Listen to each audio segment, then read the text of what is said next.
Hey guys, so it's been some years since the Best Team series debuted, and what I wanted to do was compile all of them into one big piece to make it easier to find, and that way all the videos are in one piece. Everything will be cut down to the start of the first team member to the last team member, so no long intros or outros, they just get straight to the point. It's also a way for the Best Team series to get out to new reviewers who are unfamiliar with the series. In the description below, there will be a timestamp where every best team is going to be. That way you can click on the team you want. Plus, you get one big gigantic hub to talk about all the teams. Every Sunday in December, I'm going to be uploading best team compilations to slowly expand the best teams into one big video for every set of games. Anyways, I hope you guys enjoy. And if you're a brand new viewer, we have new content that comes out every single Saturday. And if you're an old viewer, then I want to thank you for watching again. And I hope this video can help you fall asleep or something. Anyways guys, enjoy!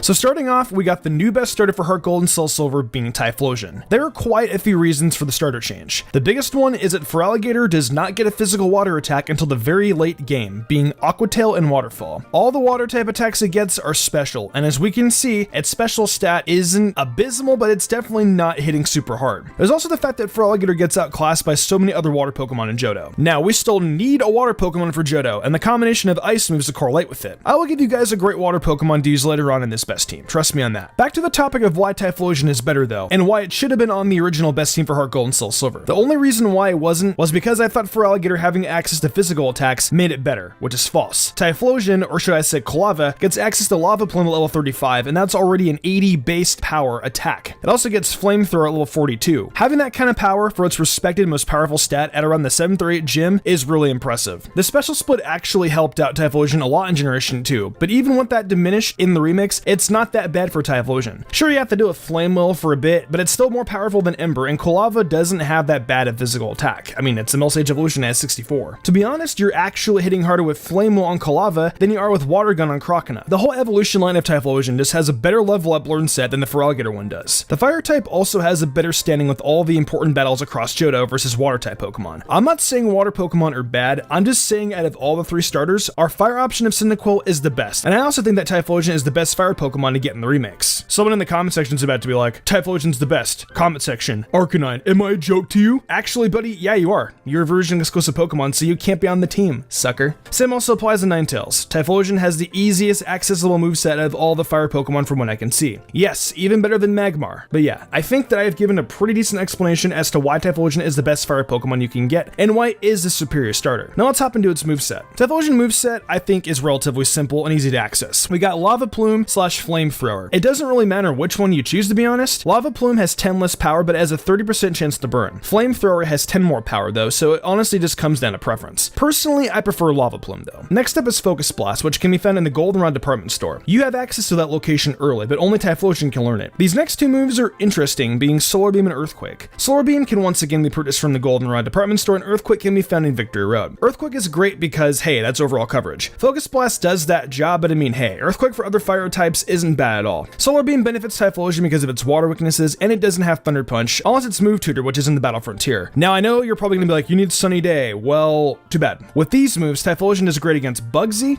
Jasmine's team, Price's Piloswine, Will's Jinx and Exeggutor, Koga's Bug types and Muck, Bruno's Onix if you're feeling kinda ballsy, Karen's Umbreon, Vileplume, and Houndoom, Brock's team if you're literally nuts, Misty's team if you're even more crazy, Lieutenant Surge's Magneton, Erica's team, Janine's Bug types, Blaine's entire team, Blue's Exeggutor, Magneton and Arcanine, Silver's Sneasel, Magneton and Feraligatr, Ariana's Vileplume line, Archer's Houndoom line, and Red's team aside from Charizard. Typhlosion is really powerful, and I think it can put in the same work in the remix as it did in the originals. Next up, we have our flyer being Togekiss. Just kidding, I wouldn't do that again. Or would I? Out of all the flying Pokemon in Johto, we have a lot to choose from. We got Xatu, Delibird, Skarmory, Fearow, Crobat. Some of these Pokemon are actually really good choices, but I think the best 2 are Fearow and Crobat. Hear me out, Skarmory is great and amazing, and to me is the best one. The problem is, it's version exclusive, and it's so far along in the games. Crobat would be the best, but here's my problem with it. All the flying type moves it gets are special, and its poison typing is useless. Poison is only super effective against grass Grass, where its flying type comes in. It gets Sludge Bomb across Poison, but I mean, where's the use in that? Poison typing doesn't get decent until Generation 6, where Fairy types come in. As for its flying typing, the only physical flying attack it gets is Wing Attack, and then later on, Fly, but that's a 2-turn attack. You remember the last Remastered Best team, and where the Fearow line gets Drill Peck? Yeah, it's back again, and in the remix. Drill Peck is the factor that makes Fearow better than Crobat. You can argue that Crobat has 130 base speed, but what's the point of all that speed if you don't have any hard-hitting attacks? All of the moves are special for Crobat. Fearow has the same exact attack stat with the best capable flying type attack. Sure, it's a little later game being level 47, but still, Crobat only gets Fly. Crobat's got coverage too, I get that, but a lot of these moves are special. Some are also post-game, like Giga Drain and X-Scissor being in the Battle Frontier. Fearow has a great physical attack being Drill Peck for its flying typing, and it's got Return for its normal same type attack bonus. But yeah, I think that's the reason why Fearow is better than Crobat for this playthrough. I will say though, in later generations, Crobat is better than Fearow because of acrobatics. For now though, Fearow is better in Heartgold and Soulsilver in in-game playthrough. I hope I did educate you guys on why Fearow is better for this specific playthrough of Pokemon Heartgold and Soulsilver. Oh, I almost forgot to tell you guys where to find Spearow. You can get it right after you get Cyndaquil and Pokeballs on Route 46. Go halfway between Route 29 and there should be a building. Go through that building and there should be a patch of grass and Spearow can be found in there. Boom. For moves on Fearow, we got Drill Peck, Fly,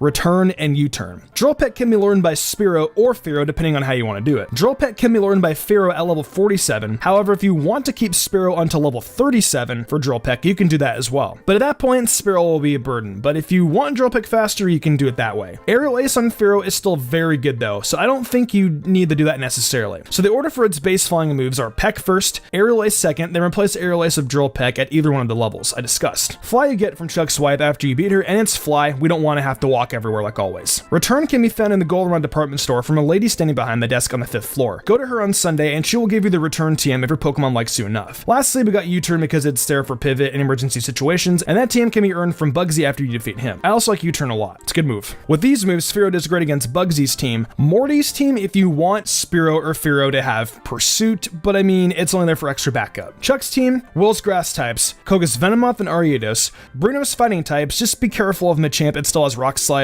Karen's Vileplume, Erica's team, Janine's Bug types, Sabrina's Mons, I suppose of U-turn if you want to go that route, Blue's Executor and Machamp, Ariana's Vileplume line, and Red's Venusaur. I still think Fearow is better than Crobat and will provide you an easier time than Crobat could. Returning to the Johto Best team, we have our lovable sheep dude, Ampharos. Mareep can be found directly below Violet City in a patch of grass. Johto is nothing without Ampharos. It's literally the best electric type mon you can get. Electric typing, as I always demonstrate in Johto, is very, very viable. There are loads of water Pokemon, bird keepers, and a bunch of other trainers that Electric does well against too. It also takes a good chunk of our team's weaknesses away. The absolute coolest thing though in Heartgold and Soulsilver is that we can get Mareep before Falconer. Ampharos has some great Electric moves as well, being Discharge, which we get at level 34. It also has cool coverage attacks like Signal Beam and Power Gem. I've explained why Ampharos is good several times in Johto already, that I think you guys pretty much get it by now. Now something else I will mention is that Jolteon isn't a bad choice either, but I have a counter argument against that. It doesn't get Discharge until level 78, and the way you get Thunderbolt is ridiculous. The game corner in Heartgold and Soulsilver is really dumb and expensive. The game to play isn't that bad, and there is a generator for it, but I still think it's a pain to get. Plus it requires Eevee, and I don't really want to spoil anything in regards to Eevee. But yeah, Ampharos is the best electric type Pokemon we can get. Oh, I should also mention that Ampharos also has a much better move pool than Jolteon does. Coming into Ampharos' moveset, we have Discharge, Focus Blast, Thunder Wave, and Signal Beam. Discharge, like I mentioned earlier, can be learned at level 34. Earlier moves are Thunder Shock Beam first, and then Thunder Punch after, and then after Thunder Punch, Discharge. Focus Blast is great because it's one of the best coverage attacks it gets, and that can be bought at the Goldenrod department store like I mentioned earlier of Typhlosion. Thunder Wave can be learned at level 14, and that's handy because paralysis and being able to cripple a Pokemon's speed in half is always super handy. Signal Beam is learned at level 42, and it's there because it's one of the best coverage attacks Ampharos can get. Ampharos does well with these moves against Falconer, Bugsy's Scyther, Chuck's Poliwrath,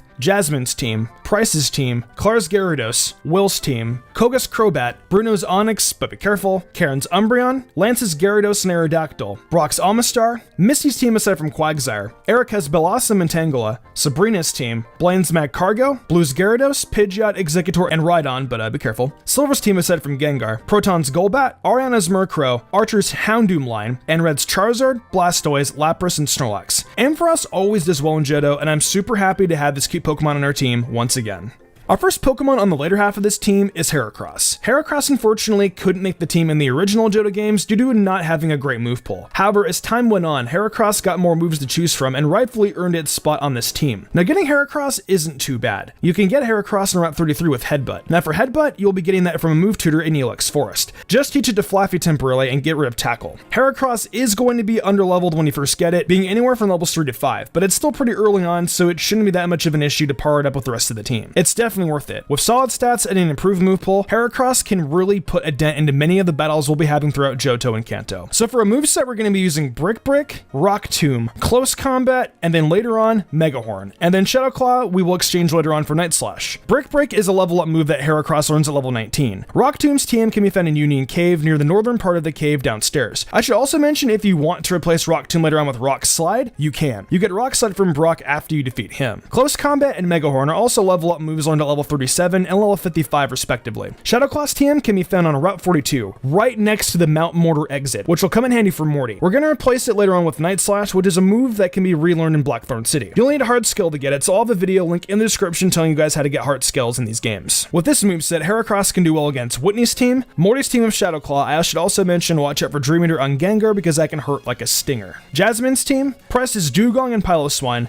Claire's Gyarados, Will's Slowbro, although you have to be really lucky and make sure Heracross has Mega Horn, but yeah. Koga's Ariados and Venomoth, Bruno's Onix, Karen's Umbreon, Lance's Gyarados, and 3 Dragonite. Be careful of that team though. Whew. Brock's team, Misty's Lapras and Starmie, Lieutenant Surge's Magneton, Erica's Jumpluff, Tangle, and Blossom, Janine's Ariados and Venomoth, Sabrina's team, but be careful for the love of Arceus. Blaine's team with Rock Slide or Rock Tomb, but be careful, fire types, guys, come on. Blue's Executor, Rhydon, and Gyarados, Silver's Sneasel and Magneton, and finally Red's Lapras and Snorlax. Yeah, Heracross definitely packs quite a punch. If only it were this good in the original Johto games.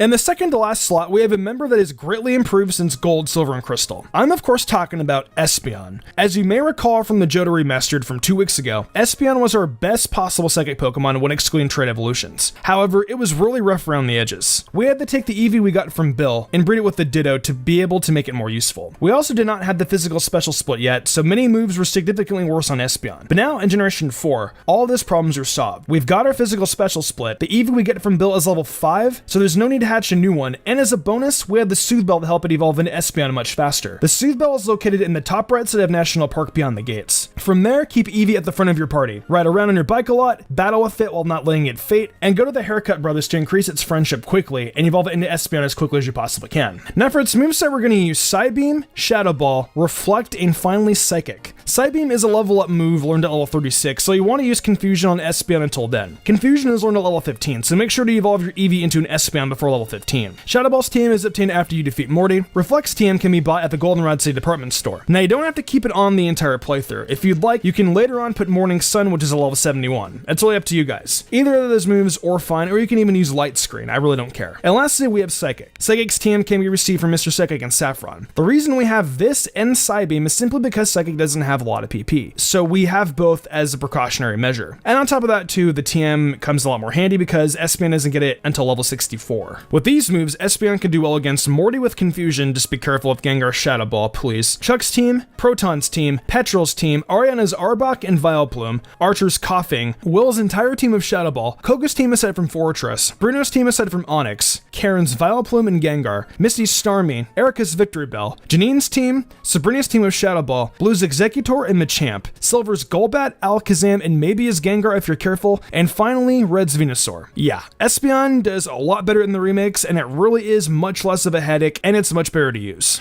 And the last member of our team, yet again, is Lapras. This right here is the Pokemon that I said was better than Feraligatr. Here's why. Lapras has a better move pool, and it isn't drained with attacks that have it use its worst attack stat. What I mean is, Lapras has special attacks that go with its high special attack stat. Feraligatr does not. Lapras also has Ice Beam learned at level 32, plus its same type attack bonus. So yeah, for what Lapras is needed for, it gets the job done better than Feraligatr. Now where you get Lapras is the same as usual. We go to the deepest and southernmost part of Union Cave on Friday night to get it. Now you'll need need Surf to get it, so we'll have a temporary Surfer. This uses a Sentry or something. Surf is given to you by an old man at the Ecruteak Dance Theater after you defeat a Rocket Grunt. Surf will be usable after you beat Morty, which works out very well. Lapras will be caught at level 20 and can then immediately be taught Surf to be your primary Surfer. So for its moveset, we've got Surf, Perish Song, Ice Beam, and Thunder. Surf, as I just said, is received from an old man in Ecruteak City Dance Theater. Perish Song and Ice Beam are both level up moves on to level 27 and level 32. Perish Song is there simply as an all-out move. Of course, you can switch your Lapras out to save it too. Finally, Thunder's TM can be bought at the Goldenrod department store. Now, you can try to go get Thunderbolt, however, that's going to cost you 10,000 coins at the game corner, which will take you forever. So I'd really recommend sticking with Thunder, even though I usually don't recommend it. With these moves, Lapras can do well against Chuck's Poliwrath, Jasmine's Steelix, Price's team, Claire's team aside from Kingdra, Proton's Golbat, Ariana's Vileplume and Murkrow, Archer's Houndour and Houndoom, Will's Xatu, Slowbro and Exeggutor, Koga's Crobat, Bruno's Onix, Karen's Vileplume, Murkrow and Houndoom, Lance's entire team, Brock's entire team, Misty's team aside from Quagsire, Janine's Crobat, Blaine's team, Blue's team aside from Machamp, Silver's Golbat and Feraligatr, and finally Red's Lapras, Venusaur,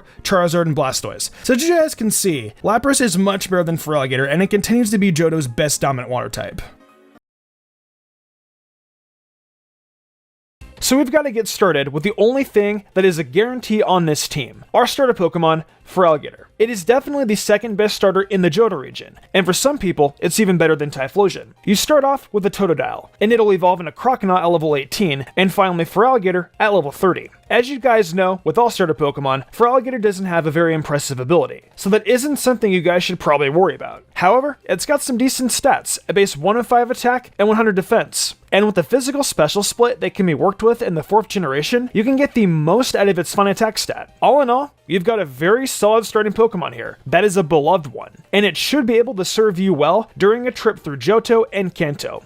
The moveset we've got on this best team for Feraligatr is Surf, Waterfall, Ice Fang, and Earthquake. That first move, Surf, is special, but since you need a Pokemon to have it anyway, I figured it wouldn't hurt that much to just leave it on Feraligatr. You get the HM for that in Ecruteak City at the dance hall after beating a Rocket Grunt. The next move is another HM, that being Waterfall, and this one is a nice physical move that should hit a bit harder than Surf on a Pokemon like this. You'll get it in the Ice Path right before you reach Blackthorn, and don't worry, you'll obviously have a few Water-type moves you can use before getting either of those. The next move is Ice Fang. Ice Fang can be learned as a Croconaw at level 21. Ice Fang offers that nice ice coverage every water Pokemon should have. It's also, in my opinion, the best ice-type option Feraligatr gets without the usage of egg moves in Heartgold and Soulsilver. So for this challenge, we're looking at all the leaders in Johto and Kanto, the Elite Four's first go-around, the Champion's first challenge, the Battle of Silver before your initial Elite Four challenge, the final battle with Archer, and finally, the battle against Red on Mount Silver. So with the moves we've got, Feraligatr can do well against Jasmine's Steelix, Price's Piloswine, Claire's duo of Dragonair, Brock's entire team,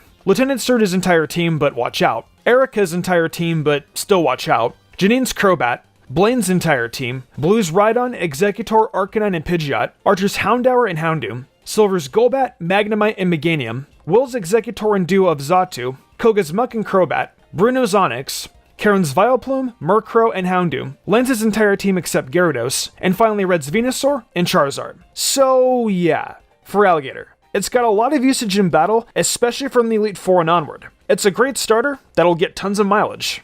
Next up on this team, we've got ourselves a favorite of mine for some best teams, and making its first appearance for one in Heartgold and Soulsilver is Crobat. I've shunned away from Crobat before, and back in the last Heartgold and Soulsilver team, I went with Fearow due to a dislike of Crobat's physical flying type options. But I think I've changed my mind on that. Fly is of course a fine move just to have on it, but there are some options that are good enough which will make Crobat worth featuring over Fearow. Perhaps the most important thing to bring up here is just that Crobat is definitely a better Pokemon. It has base 130 speed, which is hard at the top, and 90 base attack. At the end of the day, Crobat is just going to work as a top option this time. Oh, and you'll be able to get your hands on a Zubat in the Dark Cave, by the way. Just to point that out. It's incredibly early. Alright, the moveset we've got out for Crobat here is Fly, Aerial Ace, Cross Poison, and U-Turn. Fly is of course an HM gotten in Cianwood City, and is important to help get around the region, as well as offer a physical flying type move to use for a while. Aerial Ace is next, and that's gotten once you're in Kanto, where the TM can be either acquired from Mount Mortar, or back in Johto at the Battle Frontier. Cross Poison needs to be Heartscaled back on in Blackthorn, and a Heartscale can be found scattered around the region in many different ways. Finally, we have U-Turn, which you get for defeating Bugsy early on in the game. This moveset is definitely a bit more varied, I feel, and offers a bit more than what Fearow would, which is why I was more into using Crobat this time around. Now with these moves, Crobat will be able to do well against Bugsy's entire team, Chuck's entire team, Misty's Starmie, Erica's entire team, Janine's duo of Ariados and Venomoth, Sabrina's entire team, but I wouldn't do that, Blue's Exeggutor and Machamp, Silver's Sneasel, Kadabra and Meganium,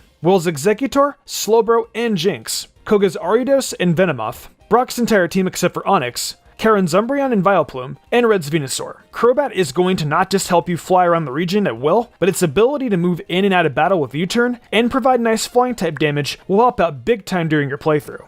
So next in the team, we've got a Pokemon that has appeared on some best teams before, including the original Heartgold and Soulsilver best team, Heracross. It made a ton of sense to just pull Heracross back into the spotlight again for this best team, and run it out there one more time. It works out very well in Johto, with its bug and fighting type stab, and its interesting move pool can for sure be taken advantage of. So where are you going to have to go to get your hands on Heracross? Well, you'll need to headbutt trees in Azalea Town over and over, until finally Heracross pops out. It's a very time-consuming process, I will admit, but it'll be well worth it to have this powerful Pokemon on the team. It's got a great 125 base attack and a slew of moves that take advantage of it, as well as 85 speed that can keep it close in many battles. Let's take a look at the moves I picked out, and that's what it brings to the table. Brick Brick, Rock Slide, Mega Horn, and Night Slash are the moves that come together for Heracross here on this best team. Brick Brick is a favorite of mine, and it is learned via level up at level 19. Though I'll say right now that if you'd rather have close combat, that is completely fine, as it is learned at level 37. I just didn't want to risk the drop in defenses that come with close combat. Then we have Rock Slide, learned via TM, which is received when you defeat Brock. And I'd suggest using Rock Tomb until then, which is a TM found in Union Cave. Next up is Mega Horn, learned at level 55, and is the premise stab bug move on this set. It's learned really later on though, when you're taking on the leaders in Kanto. So before then, you won't have a bug type move. So focusing in on what Heracross can do with its fighting stab is the best plan of action. Finally, we've got Night Slash on this set, which can be Heartscaled back on in Blackthorn before you take on Claire. Now with these moves, Heracross will be able to do well against Whitney's entire team, Jasmine's entire team, Price's Dugong and Piloswine, Claire's Gyarados, Brock's entire team, Misty's Lapras and Starmie, Lieutenant Surge's Magneton, Erica's entire team except for Victreebel, Janine's entire team except for Weezing, Sabrina's entire team, but be careful, Blaine's entire team, but watch out again, Blue's entire team except for Machamp, Silver's entire team, Archer's Houndour and Houndoom, Will's entire team, Koga's Ariados, Venomoth and Crobat, Bruno's Onix, Karen's entire team except for Vileplume, Lance's entire team thanks to that trusty Rock-type move, and finally Red's Lapras, Snorlax, and Charizard. Wow. Talk about some true domination out of this thing. Heracross just owns so many important battles, and the one that I got my eyes on is definitely that matchup with Lance. Even if you're using Rock Tomb at that point, it's got a real chance to be ridiculously dominant. So let's talk about domination for a second. The Johto region definitely dominates one thing, and that's your money. It's not super easy to get your hands on money in this game, especially if you just use Johto. So I'm going to preface this next Pokemon on the team by letting you know there are multiple ways to get it. I finally decided to include Dragonite on this team, as I wanted something with Dragon-type moves to be able to push through Claire's Kingdra, as well as challenge Lance a bit better. I honestly wanted to give Dragonite a run this time around to see how it would initially do. Dratini can either be bought from the Goldenrod Game Corner for 2100 coins, or you can capture one through a little bit of a complicated process in the Johto Safari Zone. If you use the Good Rod on the water side in the swamp area of the Safari Zone, you have a chance of fishing up Dratini. So either you can get your hands on one as early as your battle with Whitney, or as late as your battle of Jasmine. I'm going to operate under the assumption that Dratini is gotten in Goldenrod, but that's not where it all ends. Two moves on this set, as you'll see momentarily, are TMs that are bought from the Goldenrod Game Corner as well, needing 20,000 coins to get them both. All I can say is, have fun with Voltorb Flip. Real quick before I get into the moves, you more than likely won't have Dragonite until after the battle with Lance, but that's fine. Dragonair will be more than good enough to help with that battle. The moveset Dragonite has is Draco Meteor, Dragon Pulse, Thunderbolt, and Flamethrower. Draco Meteor can be learned from the move tutor in Blackthorn, and it'll be useful for when you face off with Claire as a quick and easy way for Dragonair to defeat Kingdra. When you defeat her though, you'll get the next move in this set, Dragon Pulse, which thankfully won't reduce Dragonite's special attack when used. I decided to keep them both on the set though, as Dracometer is just a great powerful option that can come in clutch at times, while Dragon Pulse works as a more consistent option. Thunderbolt and Flamethrower are the two moves I referenced earlier that you get from the Game Corner and Goldenrod. They're going to be expensive options, and when we get into what Dragonite does well against, I'm going to count them as if they were gotten before facing Whitney. Both moves are very strong and act as having great coverage for this set. They're just not the easiest things to get your hands on without working for them in that Game Corner. Alright, so with these moves, Dragonite will be able to do well against Chuck's Poliwrath, Jasmine's entire team, Price's Paliswine and Dugong, Claire's entire team, Brock's Almastar and Kabutops, Misty's entire team except for Quagsire, also watch out for Lapras, Lieutenant Surge's Magneton, Erica's entire team,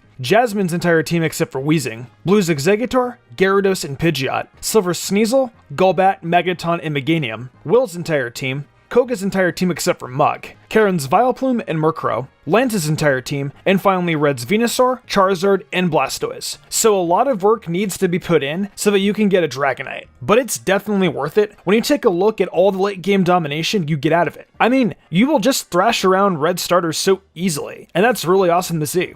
Alright, so next on this team, we've got another Pokemon you'll need to get from out of the Safari Zone. We're talking Mr. Mime, an option I found more fit this time around over Espeon, and one that can make use of a wonderful 100 base special attack and 120 special defense, along with 90 base speed. Now, the thing about Mr. Mime is that it just doesn't have a lot of bulk with only having base 40 HP, but that shouldn't matter too much as it'll be able to hit so hard and fast in its designated role that it won't have a chance to get knocked out. You can find Mr. Mime in the forest area of the Safari Zone, so around the time when you face Jasmine. You'll lose out on having it for the Battle of Chuck, but as we went over earlier with Crobat, you'll still have something for fighting types. Really, my true motivations for including Mr. Mime are for Pokemon like Weezing and Gengar, poison types that have Levitate. Like I mentioned, Mr. Mime is definitely a little situational, but with a purpose. Alright, we've got Psychic, Magical Leaf, Shadow Ball, and Focus Blast. Mr. Mime learns Psychic via level up at 39, which is great considering how late on into things you get the TM for Psychic. Magical Leaf is another move that needs to be Heartscaled back on, so you'll need another one. But man, is it worth it to finally have a Grass-type move somewhere on this set. Next up is Shadow Ball, which is a TM obtained from defeating Morty. And lastly, we have Focus Blast. You can buy Focus Blast at the Goldenrod department store for a relatively fair price. Alright, with these moves, Mr. Mime will be able to do well against Jasmine's entire team, Price's Dugong and Piloswine, Brock's entire team, Misty's entire team, Erica's Victory Bell, Janine's entire team, Blue's Exeggutor, Rhydon and Machamp, Silver's entire team except for Meganium, Archer's entire team, Will's entire team, Koga's entire team except for Fortress, Bruno's entire team, Karen's entire team except for Murkrow, and finally Red's Lapras, Snorlax, Venusaur, and Blastoise. I'm sure you guys noticed the absolute domination of Mr. Mime against Elite Four, and I'd be lying if I said that didn't play a part in me deciding to give this guy a shot on the team. A good Psychic Pokemon can take you a long way in a playthrough, no doubt.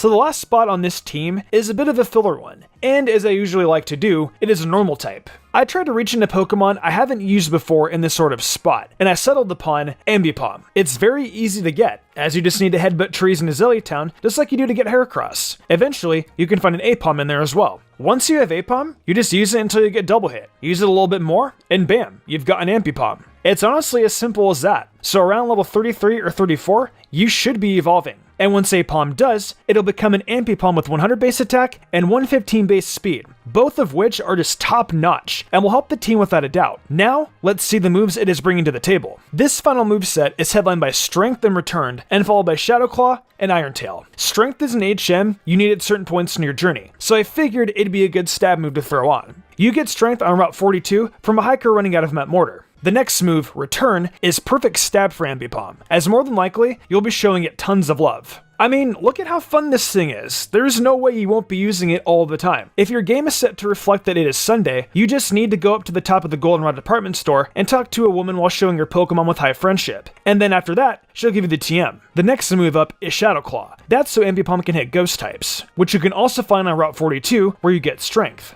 Finally, there is Iron Tail, and that is the TM you win from defeating Jasmine. So with these moves, Ambipom will attempt to do well against Morty's entire team, Price's Piloswine, Brock's Graveler, Rhyhorn and Onix, Misty's Starmie, Sabrina's entire team, Blue's Exeggutor and Rhydon, Silver's Sneasel, Kadabra and Haunter, Will's entire team, Bruno's Onyx, Karen's Gengar, and finally Lance's Aerodactyl. So Ambipom is definitely going to be great for getting off strong neutral damage with its stab attacks, but puts in some work against certain Pokemon with those other coverage moves it has. It is definitely a great filler Pokemon for this team.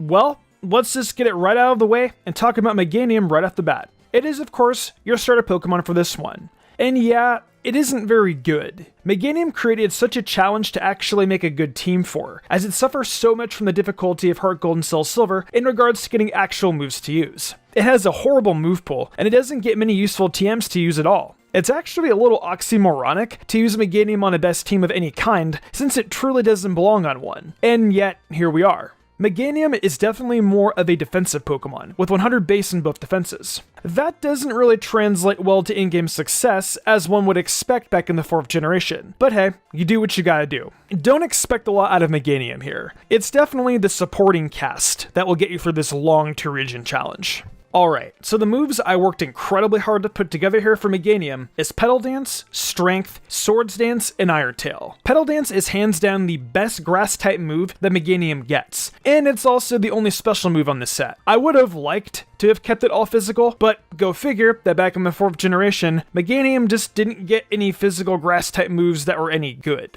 It's learned at level 32, so right upon evolving into it from Bayleaf. Strength I put on here so we could get some usage out of it as an HM. And since it does have a decent 80 base power, I think it'll be nice to have. Though, if you'd like, you can use Body Slam instead, which is learned at level 46. Strength is gotten from clearing the Sudowoodo out of the way on the road to facing Morty.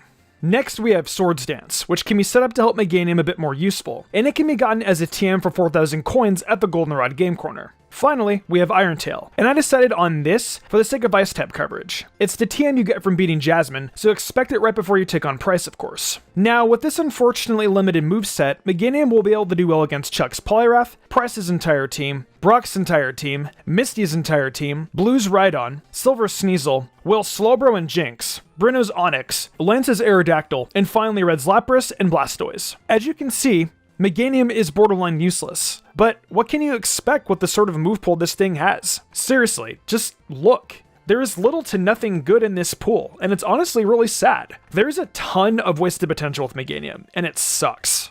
So, I mentioned earlier, I wanted to use some different Pokemon, but I decided on just using Fearow here because I didn't want to use Pidgeot. Fearow is just better. Plus, something unique to the Johto games is you get a free Spearow, being Kenya. Kenya can be obtained from the gate north of Goldenrod City. You literally steal this poor man's Pokemon, but it also means it's not yours. So, essentially, faster experience and level ups. Remember, Pokemon that have a different trainer ID than yours level up faster. Spearow evolves into Fearow at level 20, and just like that, you have a Pokemon that has base 100 speed and base 90 physical attack. Fearow is actually quite fast and will be a great aid to your team. Now earlier I did mention you don't get the real Spearow till Goldenrod. However, you can get an earlier one on Route 46 by New Barktown, and then you can have that for Sprout Tower and Bugsy's Gym. So until you get to Kenya, use the fake Spearow. Trust me. Just use Kenya. There's faster levels, and it'll already be level 20 when you get it. Anyways, I can safely say Fearow is the best flyer in this game with Crobat next to it. Alright, we've got Fly, Aerial Ace, Return, and U-Turn on this set for Fearow. As you can see right off the bat, we've got Fly, which is a big part of why Fearow is here to begin with. You get the HM for Fly in Scenewood City, so it'll be right there to pack an extra punch against Chuck. Well, that's what I like to say, but you actually get it from his wife after defeating him. So instead, you'll have to use Aerial Ace in that battle. Aerial Ace on Fearow is actually super convenient, because Spearow gets it at level 17, which is very good. Next up, we have Return, a fine stab move that Fearow is bound to get a lot out of, considering it'd be a Pokemon you're using right from the start of your adventure. Mostly. You'll get the TM for Return at the Goldenrod department store from an NPC on a Sunday. Finally, we have U-Turn, a nice get-out-of-battle quick option for Fearow, learned via the TM you get for defeating Bugsy. Alright, so with these moves, Fearow will be able to do well against Bugsy's entire team, Chuck's entire team, Misty's Starmie, Erica's entire team, Janine's duo of Ariados and Venomoth, Sabrina's entire team, Blue's Executor and Machamp, Silver's Sneasel and Kadabra, Will's Slowbro, Jinx, and Executor, Koga's Ariados and Venomoth, Bruno's entire team except for Onyx, Karen's Umbreon and Vileplume, And finally, Red's Venusaur. Fero puts in a lot more work than Meganium, and it shows for sure. Though I definitely feel we still need to surround these two Pokemon with some good ones to help build things up even more so we can truly get a squad that can be recognized as a best team. Coming up third is a Psychic Pokemon that I've never used in the past. It's not really the best Psychic type in Johto, but I like it a lot due to the fact it gets a very early Psybeam at level 19 and Psychic at level 37. Oh, and did I also mention that this Pokemon is a secret weapon from Morty? How? Well, it's normal and Psychic type.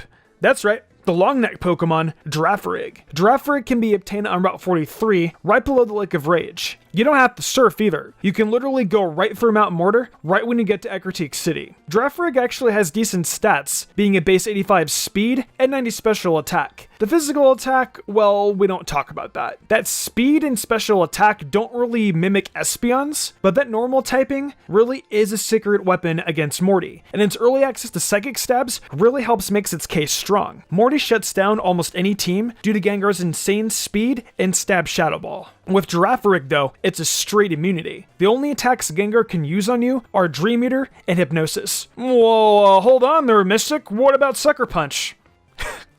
65 base attack. Good luck.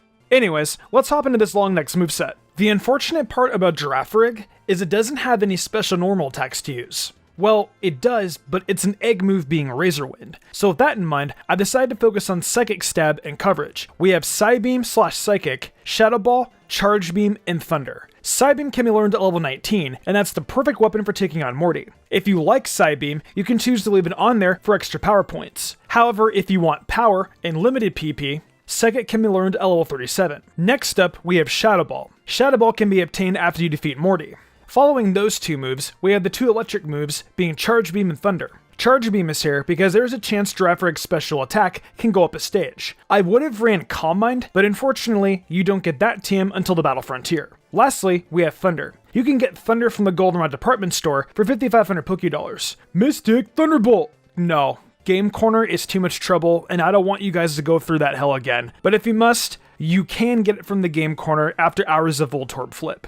But yeah, those last two moves are just here for coverage, and are quite frankly the best coverage moves Girafarig can get outside of Shadow Ball. The rest of its coverage is post-game and a complete waste. With these moves, Girafarig can destroy Morty of Psybeam, Chuck's team, Price's Seal and Dugong, Claire's Gyarados, Proton's team, Petrel's team, Ariana's Arbok and Vileplume, Archer's Coughing, Will's entire team of Shadow Ball, Koga's team aside from Fortress, Bruno's team aside from Onyx, Karen's Vileplume and Gengar, Lance's flying types that aren't dragon, Brock's Amistar, Misty's team, Erica's Victory Bell, Janine's team, Sabrina's team of Shadow Ball, Blue's Executor, Pidgeot and Machamp, Silver's Golbat, Kadabra and Gengar, and finally, Red's Venusaur. Girafarig is quite underrated, and I am happy it got to see such fun today.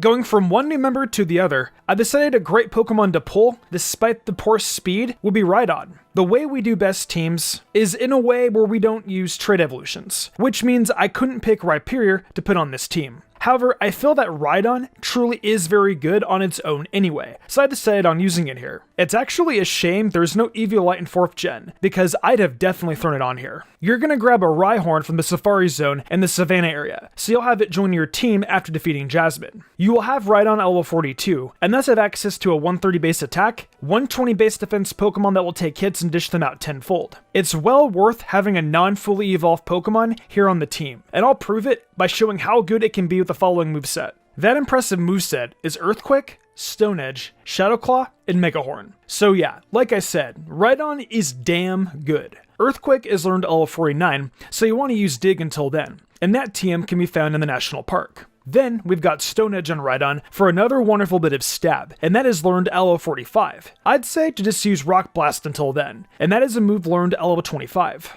So with those stab moves out of the way, we move on to some coverage with Shadow Claw. You can find the TM for it before you even face up with Morty on Route 42. Then, we finally have Megahorn, which is learned at level 57, so don't expect to be using that until Kanto. I'd suggest perhaps using Hammer Arm until then, for a little bit of extra fighting type coverage. Now with these moves, Rhydon will be able to do well against Price's Dugong and Piloswine, Brock's entire team, Misty's Starmie and Lapras, Lieutenant Serta's entire team, Erica's Tangela and Blossom, Janine's entire team except for Weezing, Sabrina's entire team, Blaine's entire team, Blue's entire team except for Machamp, Outrage's Houndour and Houndoom, Silver's entire team, Will's entire team, Koga's entire team except for Fortress, Bruno's Onyx, Karen's Murkrow, Gengar, and Houndoom, Lance's entire team, and Red's Pikachu, Lapras, and Charizard. Wow. Do you see what a Rock-type move will do to Lance's team? There is just a straight dominance from Rhydon from the Elite Four on, and that's just pretty freaking special. And the penultimate member of our team, yet again, is Lapras. This right here is the Pokemon that is better than Feraligatr. And as always, here's why. Better move pool, Ice Beam at level 32, Surf. Lapras has special attacks that go well with its high special attack stat. Now, where you get Lapras is the same as usual. We go to the deepest and southernmost part of Union Cave on a Friday night to get it. Now, you'll need to get Surf to get it, so we'll have to get a temporary Surfer. Just use a Sentret or something. Surf is given to you by an old man at the Ecruteak Dance Theater, after you defeat a Rocket Grunt. Surf will be usable after you defeat Morty, which actually works out very, very well. Lapras will be caught at level 20, and can then immediately be taught Surf to your primary Surfer. Lapras is a long-time veteran of the best team for Kanto and Johto series, and I'm super happy that I got to use it again like always. So for its moveset, we've got Surf, Perish Song, Ice Beam, and Thunder. Surf, as I just said, is received from an old man in the Ecruteak City Dance Theater. Perish Song and Ice Beam are both level up moves, learned at level 27 and level 32. Perish Song is there simply as an all-out move. And of course, you can switch out your Lapras to save it. Finally, Thunder's TM can be bought at the Go-Around department store, like I mentioned earlier. What's great about Lapras is the Ice Beam at level 32. You completely decimate anything that gets in your way that is weak to ice-type attacks. Having Surf so early too is also a really, really great powerhouse. With these moves, Lapras can do well against Chuck's Poliwrath, Jasmine's Steelix, Price's team, Claire's team aside from Kendra, Proton's Golbat, Ariana's Vileplume and Murkrow, Archer's Houndour and Houndoom, Will's Xatu, Slowbro, and Exeggutor, Koga's Crobat, Bruno's Onyx, Karen's Vileplume, Murkrow, and Houndoom, Lance's entire team, Brock's entire team, Misty's team aside from Quagsire, Janine's Crobat, Blaine's team, Blue's team aside from Machamp, Silver's Crobat, and finally Red's Lapras, Venusaur, Charizard, and Blastoise. Lapras is as strong as always, and to be honest, it doesn't surprise me. It's just so good.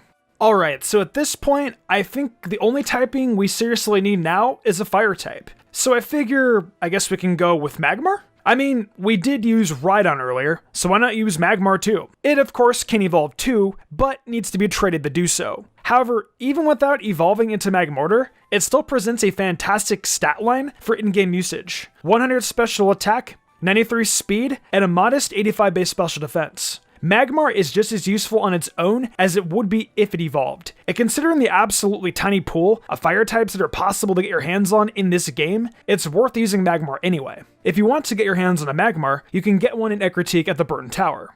But for now, let's take a look at what this duck-looking thing brings to the table. Magmar has got Flamethrower, Confuse Ray, Feint Attack, and Rock Climb for a moveset. It's going to learn Flamethrower at level 41, with plenty of fire moves to use beforehand. Then, we have Confuse Ray, which will help for just trying to get some hacks off in battle, and that is learned at level 25. Then, we have Feint Attack, which Magmar will probably have when you capture one. And I figured I'd just use it because there really aren't many other non-fire type options on the set. Finally, we've got Rock Climb, which some of you guys expressed was needed to get to Red in the last best team. So I figured I would just throw it on here as a final move, so you don't have to take any Pokemon off this team when you go to battle him. Alright now, with these moves, Magmar will be able to do well against Jasmine's entire team, Price's Piloswine, Lieutenant Surge's Magneton, Erica's entire team, Janine's duo of Ariados and Venomoth, Sabrina's entire team, Blue's Exeggutor, Silver's Sneasel, Magneton, Kadabra, and Haunter, Will's entire team, Koga's Ariados, Venomoth, and Fortress, Karen's Vileplume, and finally Red's Venusaur. I think the most important thing to take out of what Magmar can do is the fact that it's able to defeat the Fortress that Koga has. I can't believe it took this long to get a Pokemon with a super effective move to beat it.